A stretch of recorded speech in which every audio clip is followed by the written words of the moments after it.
বাঙালি হিসাবে প্রথম বিশ্বকাপ জয়, ইতিহাস তৈরি করেছেন রিচা ঘোষ। এখনো যেন বিশ্বাস হচ্ছে না ঘোষ পরিবারে। এবিপি আনন্দে সেই ঐতিহাসিক মুহূর্তের অভিজ্ঞতার কথা জানালেন বিশ্বকাপ জয়ী বাবা মা।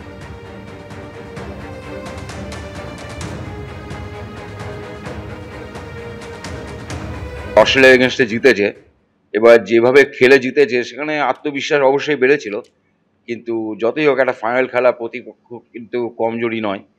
তো আমাদের তো ধরুন আমরা 10 স্টাফ ছিলাম, সবসময় একটা আশঙ্কার মধ্যেই ছিলাম সবসময় যে কি হবে, কেন একটা হচ্ছে ফুলফিলিং অফ ড্রিম, একটা হচ্ছে breaking of the dream, in the middle আমরা তখন বসে আছি। তো ড্রিম ব্রেক হলে কি হবে সেটা আমাদের অভিজ্ঞতা অনেক আছে, কিন্তু ড্রিম ফুলফিল হলে কি হবে সে অভিজ্ঞতা কিন্তু আমাদের কোনো ছিল না এবং ধারণাও ছিল না। একটা হয়তো ভাবতাম, ঠিক আছে, যে এটা হলে মানে এটা হচ্ছে আলটিমেট, এর ওপরে কিন্তু আর কিছু নেই, ঠিক আছে, এটা পাওয়ার জন্য যা কিছু লোকে করতে রাজি হয়, সেই জায়গায় কিন্তু আমরা বসে আছি in between the breaking of the dream and the fulfilling of the dream. তো অনুভূতি, এইসব অনুভূতি, সত্যি কথা এইসব অনুভূতি কোনোদিন শব্দে প্রকাশ করা যায় না। হ্যাঁ, তো এগুলো ইমোশনস ওই মুহূর্তের জন্য প্রতিটা স্টেপ চেঞ্জ হতে থাকে, প্রতিটা বলে কিন্তু চেঞ্জ হতে থাকে।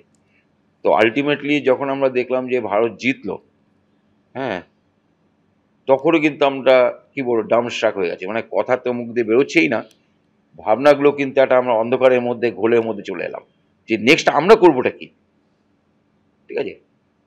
তারপর তো যাই হোক আমাদের ডেকে নিয়ে গেল, যারা প্যারেন্টস আছেন তাদেরকে মাঠের মধ্যে নিয়ে গেল, আমরা গেলাম, ওখানে দেখলাম যে আমাদের মতন আরো সব প্যারেন্টসরা এসে গেছে। প্লেয়ার্সরা চাইছিল তাদের স্বপ্ন পূরণ, যেটা হয়েছে সেটা আমাদের সকলেরই স্বপ্ন পূরণ, কিন্তু ওই মুহূর্তটা প্লেয়াররা চাইছিল যে তাদের বাবা মার সাথে বা তাদের যে আত্মীয় স্বজন তাদের সাথে এই মুহূর্তগুলো শেয়ার করবে। তো ওয়ার্ল্ড কাপ জেতাতে আলাদা একটা অনুভূতি ছিলই, সাথে এই যে ওদের মনোভাব দেখে সেটা কিন্তু আরো বেশি মানে কি বলবো আরো বেশি আনন্দিত আমাদের করলো। হ্যাঁ, তো এই ভাষা দিয়ে প্রকাশ করা যাচ্ছে না, আমি পাচ্ছি না এগুলো করতে, কিন্তু এটুকু আমি বলতে পারি যে এই জিনিসগুলো কিন্তু প্রতিদিন আসে না, once in a life time হয়তো হয়, ঠিক আছে।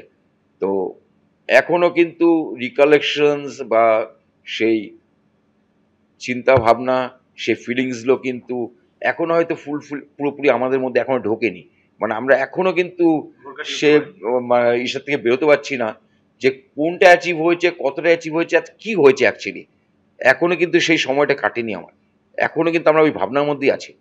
ভাষায় তো প্রকাশ করা যাবে না, এত আনন্দ আর এত ইসে সবাই মিলে যা করেছে আমাদের ভারতের মেয়েরা, খুবই খুশি, খুবই খুশি। আজকে তো ওদের পিএমের সাথে মিট আছে, এখন তারপরে কাল যদি কোনো ওদের এসে থাকে, অ্যাপয়েন্টমেন্ট থাকে আবার, তাহলে পরশু হয়তো আসার কথা। এখন সঠিক আমি সেটাও মানে কনফার্ম মানে এসে নিই, সবাই মিলেই সেই সেলিব্রেশনটা করা হবে। আমার তরফ থেকে ওর যেটা খেতে ভালোবাসে সেটাকে করা, একটু ও আসবে, ওকে সম্বর্ধনা করে ভেতরে আনা, পছন্দ ওর ফ্রাইড রাইস, হয়তো চিলি চিকেন এইসব দিয়ে, আর সবজি যা ও ভালোবাসে সেগুলোকেই করা। এসআইআর পর্বের মধ্যেই ফের রাজ্যে এলো রাজ্যের দায়িত্বপ্রাপ্ত deputy election commissioner Gyanesh Bharati সহ জাতীয় নির্বাচন কমিশনের 3 সদস্যের বিশেষ টিম। আজ এবং কাল উত্তরবঙ্গের 4 জেলায় আধিকারিকদের সঙ্গে বৈঠক করবেন তারা। আজকের বৈঠকে থাকবেন রাজ্যের মুখ্য নির্বাচন আধিকারিক মনোজ আগরওয়ালও। পশ্চিমবঙ্গে এসআইআর শুরু হয়ে গেছে, তা নিয়ে তৃণমূল এবং নির্বাচন কমিশনের সংঘাত সপ্তমে। এই আবহে এসআইআর এর কাজ খতিয়ে দেখতে রাজ্যে এলো নির্বাচন কমিশনের বিশেষ টিম, যেখানে রয়েছেন এই রাজ্যের দায়িত্বপ্রাপ্ত deputy election commissioner Gyanesh Bharati সহ 3 জন।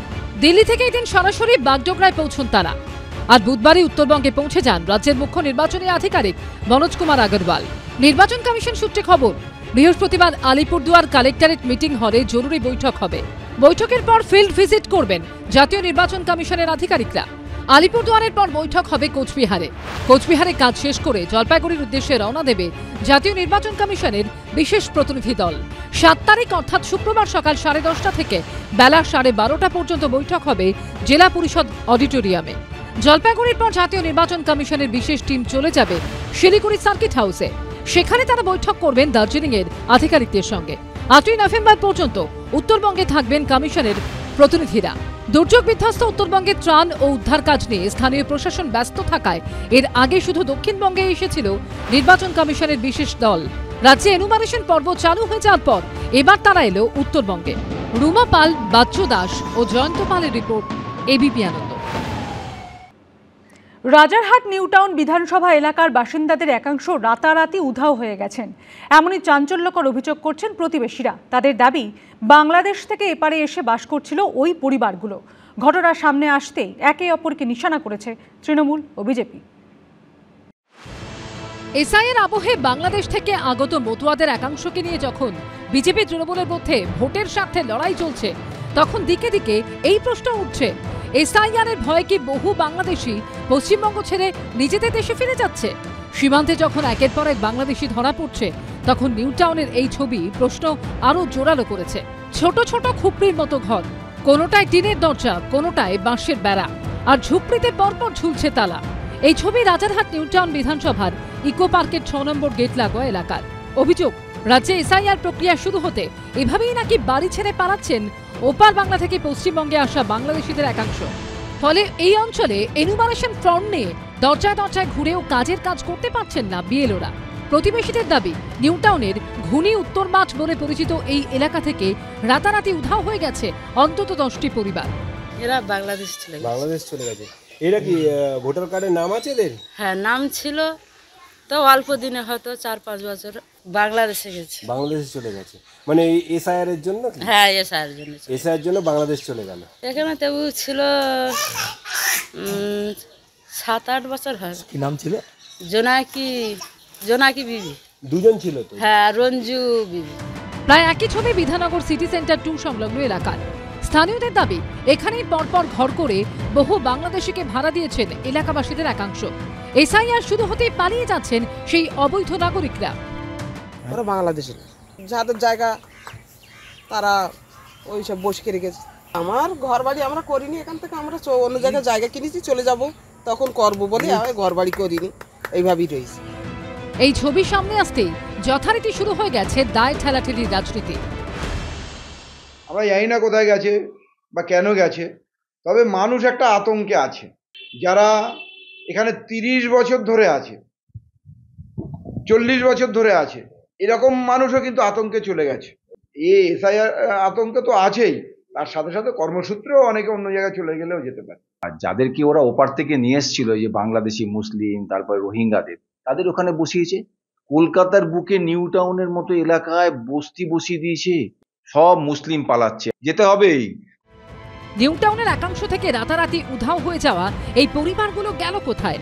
যদি এত বছর ধরে তারা অবৈধভাবে বাস করে থাকেন, তাহলে সেটা নজর এড়ানো কিভাবে? প্রশ্ন কিন্তু থেকেই যাচ্ছে। জয়ন্ত পালের রিপোর্ট, এবিপি আনন্দ, কলকাতা।